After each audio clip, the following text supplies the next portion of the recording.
चलिए 14 से 2 से 14 चलेंगे।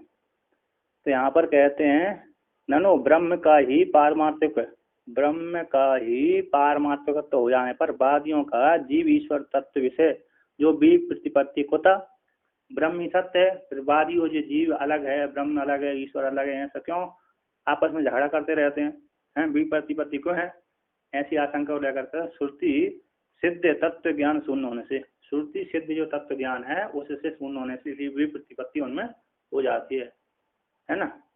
तो कहते हैं अद्वितीयम ब्रह्म तत्वम असंगम तन्न जानते जीवेशयोर्मायिकयोर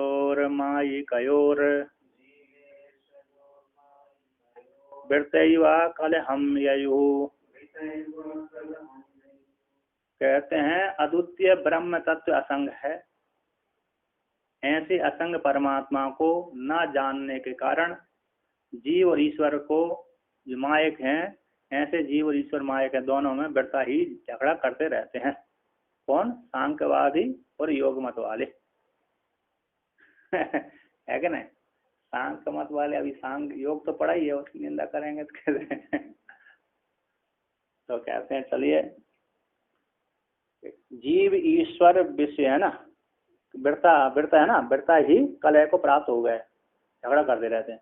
तो जीव और ईश्वर के विषय में वादियों को भी प्रतिपत्ति होने से अज्ञान अज्ञानी मूलत है, अज्ञान ही उनमें मूल कारण है। तो इस प्रकार से तथाविध तत्व रूप से ते बोधनीय जान लेना चाहिए, इतिहास को लेकर बढ़ता आश्रमत्वात् होने से न जीव ईश्वर विषय का भी वादी की भी प्रतिपत्ति, वादियों में भी प्रतिपत्ति होने से अज्ञान मूलत्व में ही, अज्ञान कैसे अज्ञान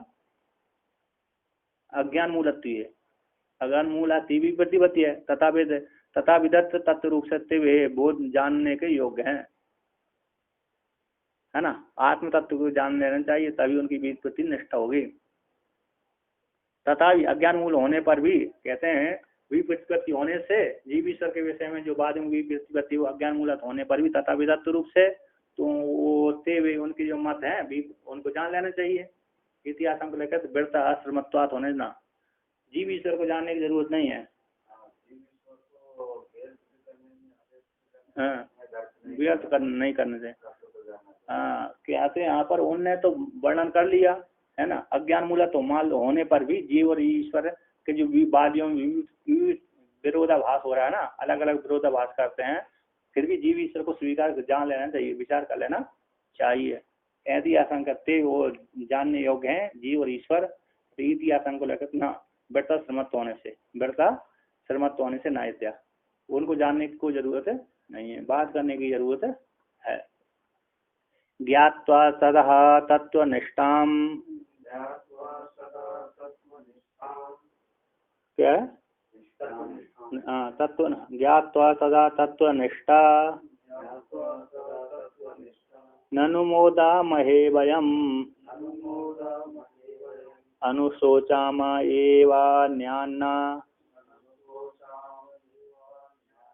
भ्रांतरे विवादामहे। कहते हैं तत्वनिष्ठाम ज्ञात्वा तत्वनिष्ठान सदा ज्ञात्वा अनुमोदामहे वयम्। कहते हैं यहाँ पर तत्वनिष्ठा वाले योगियों को जान करके, सदा जो सदा तत्वनिष्ठा में रहते हैं, ऐसे हमेशा ब्रह्म रूप निष्ठा में रहते हैं, ऐसे योगियों को हमेशा जान करके अनुमोदामय, हम वेदांती लोग उनके ऊपर कैसे अनुमोदन करते रहते हैं, है ना, निश्चय करता अनुमोदामय। कहते सदा सदा है तत्वनिष्ठा को देख करके जान करके क्या करते हैं, तत्वनिष्ठा ननु, यहाँ पर ननु मोदामय, ननु मोदामय, ननु या निश्चय, मोदामय तत्व अनुमोदामय, दो शब्द हैं, संधि विच्छेद भी हो जाती है। तत्वनिष्ठान अनुमोदामय और तत्वनिष्ठा ननुमोदामय। अरे ननु का अर्थ होता है निश्चय। ननु ननु है ना, प्रश्न भी हो जाएगा, है ना। प्रश्न भी होता है, प्रश्न भी उत्तर भी होता है, सिद्धांत भी होता है। ननु का कई अर्थ होता है। देहली दीपक न्याय होता कि नहीं होता है? बाहर भी मेरे प्रकाश करेगा, अंदर भी प्रकाश करेगा। कहते हैं आत्म तत्वनिष्ठा को जान करके, तत्वनिष्ठा को जान करके निश्चित रूप से हम उनकी अनुमोदन करते हैं। ननु निश्चित रूप से, है ना। मोदामय वयम वयम मोदामय, हम लोग उनके तत्वनिष्ठा को जान करके सदा प्रसन्न होते हैं। अनुशोचामा एव अन्यात, कहते दूसरे लोग अन्यान, अन्यों को कहते हैं अन्यों के विषय, जो जिसने तत्वनिष्ठा नहीं की है ना। जो लोग तत्वनिष्ठा नहीं की है, जिन्होंने आत्म तत्व को नहीं जाना, उनके विषय में शोक करते रहते हैं। ना भ्रांतर विवादा महे, किंतु हम जो भ्रांति वाले उन वादियों के साथ है ना, विवाद नहीं करते, हम झगड़ा मोल नहीं लेते, है ना। क्या करते? तैर अयम न विरुद्धते, तैर अयम न विरुद्धते कारिका है, उनके साथ हमारा कोई विरोध नहीं है। कला शांति प्रकरण में लेकिन नहीं, मैं कौन सा शुरू में कौन सी कारिका थे? तैर अयम न विरुद्धते, उनके साथ विरोधाभास नहीं करता ना। तो यहाँ पर अभी ना, तो भ्रांति वालों के साथ विवाद हम नहीं करते, तो किंतु जो अज्ञानी उनके विषय में सोचते रहते हैं, कभी जागे। और जो तत्वनिष्ठा वाले हैं उनके तो हम कैसे, उनकी तत्वनिष्ठा को हम अनुमोदन करते रहते हैं। एक जिन्होंने जान लिया है, जान करके उन तत्वनिष्ठा को जान लिया है, जो तत्वनिष्ठा करने वाले हैं उनको तो निश्चित रूप से हम उनके अनुमोदन करते रहते हैं। अथवा कहते हैं उन तत्वनिष्ठा वालों को कि वो देख करके हमको प्रसन्नता होती है। तत्वनिष्ठा वालों को देख करके सदा हमको कैसी हो जाती है? प्रसन्नता होती रहती है। अतः उनकी तत्वनिष्ठा को हम अनुमोदन करते रहते हैं। हाँ ठीक, आप ठीक साधना कर रहे थे, ठीक प्रकार से जान रहे हो। दो प्रकार से आप ठीक कार्य कर रहे हो, इस प्रकार से प्रसन्नता हो रही है। दूसरी कह हैं हाँ आपने बहुत ब्रह्म ज्ञान कर लिया, उन्हें प्रसन्न होते रहते हैं, है ना। एक तो आशीर्वाद देते रहते हैं आप ठीक कार्य कर रहे हो, दूसरी कहते हैं उनको देख करके हमको आनंद आता है। होता है नहीं होता? एक सेवासी प्रोत्साहन देना और एक देख करके सारा कहा जिन्होंने बहुत अच्छा कार्य किया है, खुशी मनाना। अभी खुशी मना रहा है ना, है तो अभी खुशी मना रहा है, तेज हो गए। तो ये दो बात निकल रहा है ना इसमें, है कि नहीं। एक तो खुशी मना रहे हैं कि हाँ ठीक, उनको देख कर हमको क्या अनुमोदन प्रसन्नता होती है, और एक हाँ आप ठीक कार्य कर रहे हैं। यहाँ पर सदा इति पदम, कहते सदा इति पदम दिखली दीप के समान अनुमोदम इति अन्वय। सदा है ना, तत्वनिष्ठ, सदा तत्वनिष्ठा को और सदा अनुमोदम है। यहाँ पर तत् नीचे की बात टीका में दिया है, सदा जो शब्द है ना, धैर्य दीपक के समान। धैर्य दीपक नहीं जानते हो? नहीं जानते हैं तो उसको हाँ, तो सदा तत्वनिष्ठा वालों के साथ, सदा तत्वनिष्ठा वालों को देख करके हमेशा उनकी प्रशंसा करते रहते हैं और सदा हम उनका अनुमोदन करते रहते हैं। एक सदा उसके साथ ही जोड़ लेना, एक सदा इसके साथ ही जोड़ लेना। इसके साथ एक बार सदा तत्वनिष्ठा के साथ, एक बार सदा अनुमोदन के साथ। चलिए आगे और दूसरे चलते हैं। कहते हैं ईश्वर जीव में भ्रांति के द्वारा विप्रतिपत्तिवादियों को विवाह करके दिखलाते हैं। त्रिणाचकादि योगांता ईश्वरे भ्रांति मात्रतः लोकायतादि सांख्यांता जीवे विभ्रांति मात्रतः। कहते तृण है ना, लकड़ी आदि से लेकर के, लकड़ी आदि की पूजा करने वाले लेकर के योग पर्यंत तक ईश्वर में भ्रांति है, आशा करके रह रहे हैं, है ना। कोई घास को भी देवता मानता है, घास को देवता कौन मानता है? बोलते यादव लोग मानते हैं, गाय चराने वाले, गाय पशु चराने वाले यदि गाय गाय को घास फूस को यदि देवता इसलिए मानते, यदि वर्षा नहीं करी इंद्र ने तो हमारी गाय मर जाएंगी, घास फूस अच्छा हो जाती, ठीक है ना। तो ये तृण अच्छक आदि से लेकर के योग पर्यंत तक ईश्वर में भ्रांति को आश्रय करके जी रहे हैं। कहते हैं लोकायता से लेकर के सांख्य पर्यंत तक जीव में भ्रांति को आश्रय करके जी रहे हैं। और क्या सारे भ्रांति वाले ग्रंथ आप पढ़ रहे हो।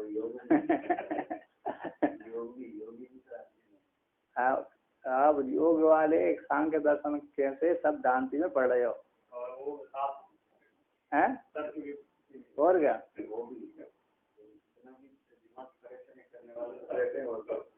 तो ईश्वर के स्वरूप में जीव के स्वरूप में है ना। अब टीकाकार यहाँ पर को किस प्रकार से भ्रांति उनकी है तो कहते हैं अद्वितीय ब्रह्म तत्व न जानन्ति यदा तदा भ्रांत्या एव अखिलास्तेषां क्वा मुक्ति कुहेया वा सुखम। कहते हैं अद्वितीय ब्रह्म तत्व को न जान यदा जिस काल में अद्वितीय ब्रह्म तत्व को नहीं जानते तथा उस काल में भ्रांति है उनकी। यदा जिस काल में अद्वितीय ब्रह्म तत्व को नहीं जान पाए तथा उस काल में भ्रांत संपूर्ण जगत कैसा भ्रांति ही रहता है ना। तो वह जब भ्रांत रहता है तो कैसे मुक्ति होगी, कहाँ पर सुख होगा उनको। नाल पे सुखम भवति भूमा वही सुखम अस्ति, भूमा वही सुखम अस्ति, नाल पे सुखम अस्ति। ऐसे मारे कौन कहती श्रुति छांदोग्योपनिषद की। भूमा में ही सुख होता है ना। भूमा ही सुख स्वरूप है। अल्प में भूमा विद्या जो जानता है उसको सुख प्राप्ति होती है। भूमा विद्या जानते हो।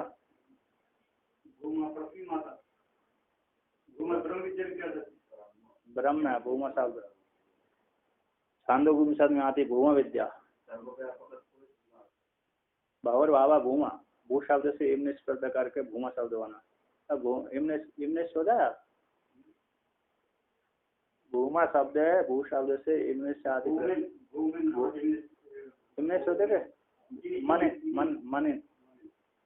मन में क्या बचता है मन भूमा बन जाता है भूमन।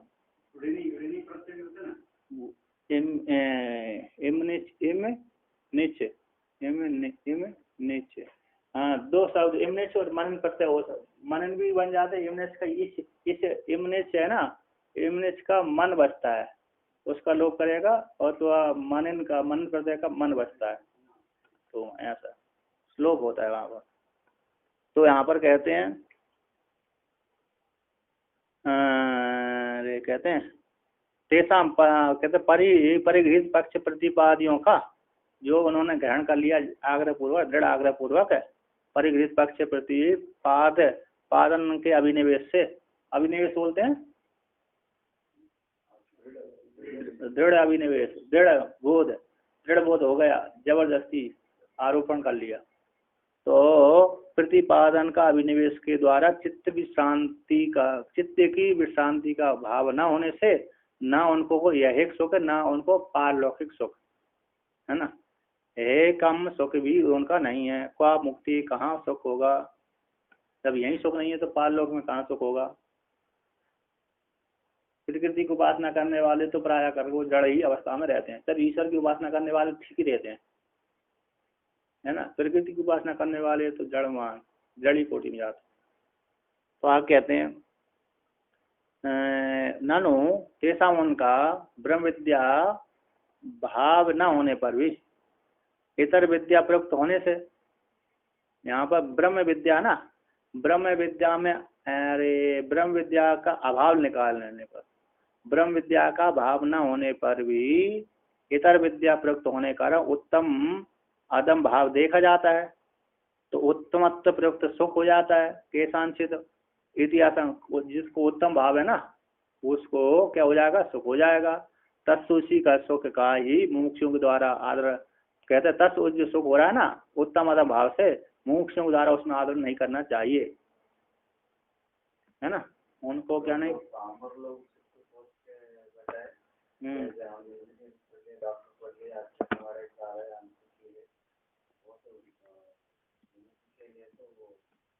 मुमुक्षु सुख नहीं करना है। हाँ, तो यहाँ पर ये उसमें सुख नहीं करना चाहिए, सिद्धांति कह रहा है। उत्तमाधम भावश्चेत तेषां स्यादस्तु तेन किम् स्वप्नस्तराजभिक्षाभ्याम् न बुद्धः स्पृश्यते खलु। कहते हैं उत्तम अदब भावश्चेत, उत्तम की प्राप्ति अदम की बात। उत्तम वाले व्यक्ति को तो बहुत सुख होता है, राजा बन का तो बहुत सुख हो जाना चाहिए। मंत्री आदि को थोड़ा कम सुख होता है, क्योंकि आज्ञा का पालन करना पड़ती है राजा की। सुबह सुबह जी हजूरी करना आना पड़ती है। तो अभी तो कुछ नहीं है, पहले के राजाओं को क्या करना पड़ता, राजा के पास में मंत्रियों को पूरा उनके प्रणाम करने के लिए जाना पड़ती थी, है ना। अभी तो छूट छाट है सारी। तो उत्तम अदम भाव से यदि है तेसाम का स्याद हो अस्तु उससे, तेन उससे क्यों क्या लेन देना है ना। ईश्वर की उपासना करेंगे उत्तम भाव, जीव की उपासना करेंगे निम्न भाव। तो इस प्रकार से उनका हुज तो उत्तम अदम भाव से सुख प्राप्त हो जाएगा, तो उससे क्या लेन देना है। स्वप्न में स्थित राजू भिक्षा के द्वारा कोई ज्ञानी बनता नहीं है, उसके सुख दुख से लिपायमान नहीं होता। स्वप्न ने किसी को राजा बना दिया, किसी को अरे भिक्षा मांग लिया, तो उसके सुख दुख से ज्ञानी थोड़ी, उस जागृत अवस्था में आकर कैसे नष्ट हो जाते हैं, है ना।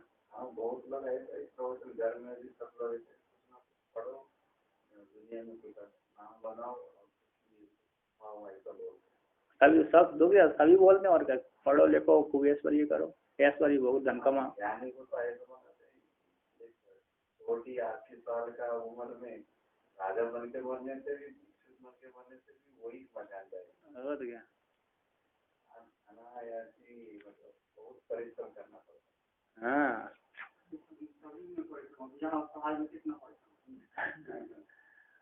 तो यहाँ पर कहते हैं जीव और जीव है ईश्वर है, बात दोनों का मुक्ति हेतुत्व भावना होने पर न मुमुक्षुओं के द्वारा तत्र वहां पर मति डालना चाहिए। जीववाद ईश्वरवाद, सांख्य जीववाद कौन हो गया, सांख्य मत। सांख्य मत में मति नहीं लगाना चाहिए। ईश्वरवाद योग सूत्र में मति नहीं लगाना चाहिए, वो मुक्ति का हेतु न होने से। सांख्य दर्शन आप जो पढ़ रहे हैं ना और योग सूत्र भी पढ़ रहे हैं, उनमें क्या मति नहीं लगाना चाहिए उनके द्वारा है ना, क्योंकि मुक्ति के हेतु का अभाव होने से न मोक्षों के द्वारा वहाँ पर मति निवेशनीयम, मोक्षों द्वारा वहाँ पर उन मतों में मति का निवेशन नहीं करना चाहिए, इति उपसंहार कर रहे हैं। तस्मान् मुमुक्षुभिर्नैव मतिर्जीवेश बाधयो कार्यः किंतु ब्रह्म तत्वम् विचार्यम बुद्धताम च तत्। कहते हैं योग सूत्र में ज्यादा ईश्वर का प्रतिपादन किया है और सांख्य दर्शन में जीव का प्रतिपादन ज्यादा किया है। तो यहाँ पर जो जीव ईश्वर अलग अलग जो मानते हैं, उनमें जीव ईश्वर में ज्यादा व्यक्ति को मति नहीं करना चाहिए, ज्यादा नहीं लगाना चाहिए। कहते तस्मात् मोक्षों के द्वारा जीव ईश्वरवाद में मति नहीं लगाना चाहिए, किंतु क्या करना चाहिए, ब्रह्म तत्व में ही मति लगाना चाहिए, ब्रह्म तत्व का ही विचार करना चाहिए। तत् उस ब्रह्म तत्व को जान लेना चाहिए, उसके जानने से मोक्ष की प्राप्ति होती है। ब्रह्म तत्व को विचार करना चाहिए और ब्रह्म तत्व को जान लेना चाहिए, उसी के जानने से मोक्ष की प्राप्ति होती है। क्या करना चाहिए, श्रुति विचार के द्वारा ब्रह्म बोध कर लेना चाहिए, है ना। श्रुति विचार के द्वारा ब्रह्म बोध कर लेना चाहिए।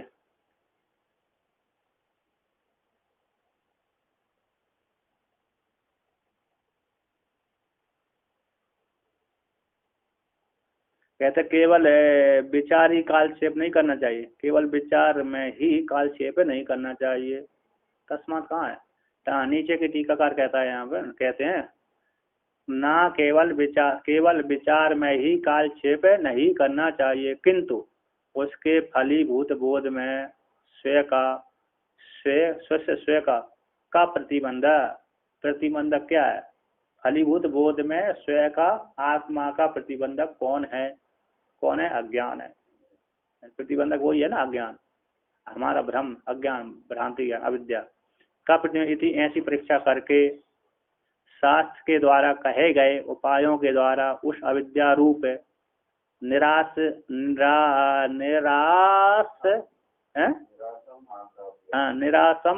निरासम आसाध्य, उसको हटा करके, अविद्या रूप जो थे उनको हटा करके और मोक्ष क्या क्या साध्य असाध्य करके, सिद्ध करके, कौन? ब्रह्म तत्व को सिद्ध करके, और निर सम्यक सम असाध्य, निर हो गया, उपसर्ग हो गया, आंग उपसर्ग हो गया, सम उपसर्ग हो गया, पुनः दो आम लगा, असाध्य, निराश कर दिए, निरासम असाध्य, है ना, इस प्रकार से। तो सद्य उनको हटा, अविद्या आदि को हटाकर सद्य स्व अद्वैत तत्व में बोध कर लेना चाहिए। स्व अद्वैत तत्व में भी साध्य एवं, क्या करना चाहिए? बोध कर लेना चाहिए, इस प्रकार से। तो कहते हैं ननु ब्रह्म तत्व के निश्चय करने के लिए, ब्रह्म तत्व के निश्चय के लिए दोनों का, जीव का ईश्वर का स्वरूप हियत्व होने से जान लेना चाहिए। ब्रह्म तत्व के निश्चय करने के लिए जीव और ईश्वर का स्वरूप को हे रूप से जान लेना चाहिए। ये मतलब त्याग करने के योग्य, इति आशंका को लेकर कहते हैं पूर्व पक्षी रूप से स्वीकार कर लेना चाहिए। कहते हैं तो तथात्व ऐसे स्वीकार हो जाने पर भी जीव ईश्वरवाद दोनों का भी बुद्धि न परिसमाप्त है। ठीक है, ये रूप स्वीकार कर लिया, फिर भी वहां पर जीव और ईश्वर में ही बुद्धि समाप्त नहीं कर देना चाहिए। कैसे? पूर्व पक्षी तो है, ये जानने के साधन है। जीव और ईश्वर कैसे जानने के, मोक्ष तत्व को प्राप्ति के साधन है। इतनी तक ही सीमित नहीं रहना चाहिए बुद्धि को, आगे इनको पार कर लेना चाहिए, है ना। 2 सीढ़ी तक नहीं रहना चाहिए, 3 सीढ़ी पार कर लेना चाहिए, है ना। 2 सीढ़ी है ना।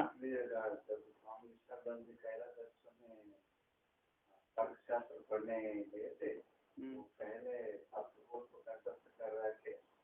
बोलना पड़ता था, जो मतलब अगर पहले ही शुरू कर देता, अगर उनका निश्चय मन में बैठ गया तो फिर निकालना बहुत मुश्किल हो जाए।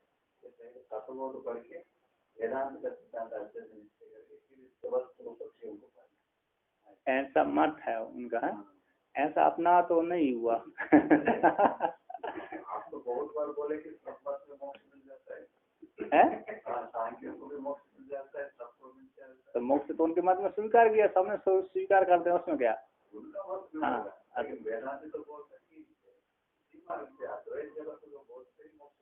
तो वेदांत के अनुसार, वेदांत उनका उस प्रकार से मोक्ष मिलता है, वेदांत के अनुसार उनका पूर्व पक्ष है, अब उनके अनुसार उनको उसी प्रकार से मोक्ष होगा।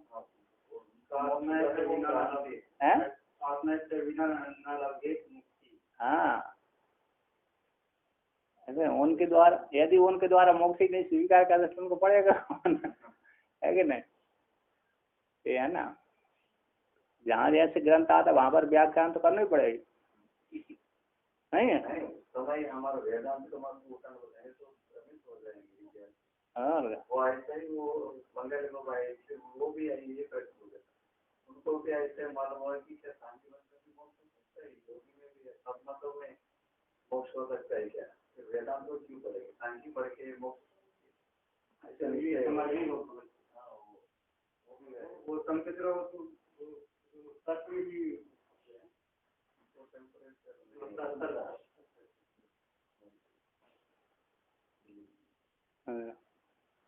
तुरंत आप हमारा वेदांत को पक्ष खड़ा करें तो थोड़ा शांत हो जाए, नहीं तो फिर ऐसे लगता है कि चलो वेदांत लोग के सांख्य मतों को फॉलो करेंगे। चलिए कोई बात नहीं, ये तो दृढ़ निश्चय तो अपना दूसरा ही रहता है कि नहीं? तो यहाँ के जिस ग्रंथ में पढ़ाया जाता है उस ग्रंथ की महिमा का व्याख्यान करना पड़ती है कि नहीं? अरे आगे कहते हैं कि पूर्व पक्ष रूप से, है ना, नहीं वो पूर्व पक्षतया तौचेत तत्व निश्चय हेतुताम प्राप्नुतोस्तु निमज्जस्व तयोर्नेता बतावसः। कहते हैं पूर्व पक्ष रूप से तव दोनों को, कौन को, दोनों को, जीव ईश्वर को यदि आप तत्व के निश्चय में हेतु रूप से स्वीकार करते हैं तो ठीक है, कोई बात है, नहीं है। पूर्व पक्ष है, ज्ञान के साधन है। पूर्व पक्ष मतलब ज्ञान के साधन रूप से जीव और ईश्वर को यदि आप स्वीकार कर रहे हैं हेतु रूप से तो ठीक है, कोई समस्या नहीं है, किंतु उन हेतु में ही मत अटक जाना चाहिए, है ना। तो निमज्जस्व तयोर दोनों में, जीव ईश्वरवाद में इतना एतावत है ना, पूर्व पक्ष रूप से ही तत्व निर्णय रूप से वहां पर ही पर विवेक शून्य होकर के उसी में ही निमग्न नहीं होना चाहिए। जीव ईश्वरवाद में ही नहीं लगे रहना चाहिए, पूर्व पक्षवाद में ही नहीं लगे रहना चाहिए। अतः इनका बाद करके पुनः आत्मतत्व की प्राप्ति कर लेना चाहिए। सांख्य ईश्वरवाद है ना, सांख्य आदि जीव ईश्वरवाद, सांख्य है योग आदि, जीव ईश्वरवाद दोनों। प्राप्नु तरी तथापि तथास्तु तथापि एतावत अवसर में मोक्षों को तो अवश्य स्वाधीन होकर के अस्वाधीन होता हुआ तय उक्त बारों को न निमज्ज, उसी में नहीं देना चाहिए। यहाँ पर कहते हैं एतावता, है ना, मतलब कहते हैं उन जो जीव ईश्वर के बाद स्वीकार की ना सांख्य मत में, उनको भी ठीक है थोड़ा, तो उनको पूर्व पक्ष रूप से स्वीकार करके, उनके मत को पूर्व पक्ष स्वीकार करके जीव ईश्वर को सिद्ध हो, क्योंकि वहां पर जीव की सिद्धि, योग में ईश्वर की सिद्धि करिए असंग रूप से, ठीक है, और योग सांख्य में जीव की असंग सिद्धि करिए। अब वहां पर दोनों को पूर्व पक्ष बना करके फिर दोनों को वेदांत के द्वारा एक करना है। एक सिद्ध हो जाने के पश्चात फिर उनको वहां पर उनकी जीव ईश्वर बुद्धि छोड़ गई, ब्रह्म तत्व की प्राप्ति हो गई। तो इस पूर्व पक्ष से यदि उनको पूर्व पक्षी हैं यदि तो दोनों तो चेत यदि हैं तो तत्व के निश्चय में स्वीकार किया तो ठीक है, कोई बात नहीं, किंतु वहाँ कितने पराधीन होकर कई विवेक ज्ञान सुन होकर के उन दोनों जीव ईश्वरवाद में ही लगे नहीं रहना चाहिए। तय दोनों का एतावत रूप से पूर्व पक्ष रूप से तत्व निर्णय में हेतुत्व रूप से संभव हो जाने से तय दोनों का जीव ईश्वरवाद का आवश्यक है विवेक ज्ञान से सुन होकर के निमग्न नहीं होना चाहिए। ननु सांख्य और योग शास्त्र में, सांख्य शास्त्र में योग शास्त्र में दोनों का जीव ईश्वर का दोनों का विशुद्ध चित्त रूप होने से आपके द्वारा भी उपादेय रूप से हो जाना चाहिए, ग्रहण कर लेना चाहिए। न तय दोनों पूर्व पक्ष नहीं मानना चाहिए। अरे वहां पर ईश्वर का क्या स्वरूप वर्णन किया है, असंग बदलाया, और जीव का भी असंग हुई है पुरुष, ठीक नहीं, तो उनको आपके द्वारा, आप वेदांत के द्वारा भी स्वीकार कर लेना चाहिए। काय को उनको पूर्व पक्षी बना रहे हो, हैं, नहीं बना। तो कहते हैं असंग चिद विभुर जीवा सांख्योक्त तादृग ईश्वर योगोक्त तत्मोरर्थौ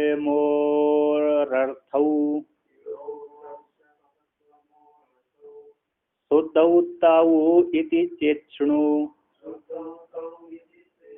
कहते हैं असंग चिद वपु जीवा, असंग है, चिद है, विभु है, असंग चिद विभु जीव सांख्य के द्वारा कहा गया। उसी प्रकार से तादृक, उसी प्रकार से ईश्वर भी योग के द्वारा असंग चिद विभु ईश्वर कहा गया है। तत्वम, तत् के द्वारा ईश्वर आ गया, तुम के द्वारा जीव आ गया, दोनों अर्थ विशुद्ध शुद्ध हुए। तब जब हैं तो उसको काय को तुम पूर्व पक्षी बना रहे हो, हैं, योग के द्वारा इनको वेदांती आप उन दोनों को क्यों असंग वर्णन किया ना, जीव का भी असंग स्वरूप असंग वर्णन किया और ईश्वर का भी असंग वर्णन किया, तो इसको काय को उसको पूर्व पक्षी बनाना। यदि यह कहते तेज क्षणु हमसे श्रवण करना।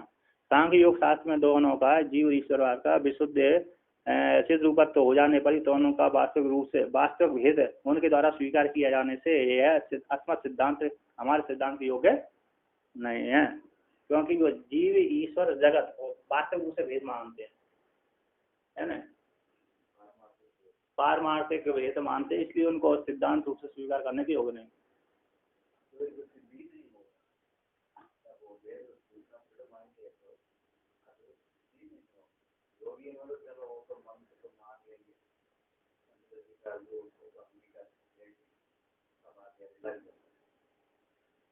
समाधि में ज्ञान हो जाता है।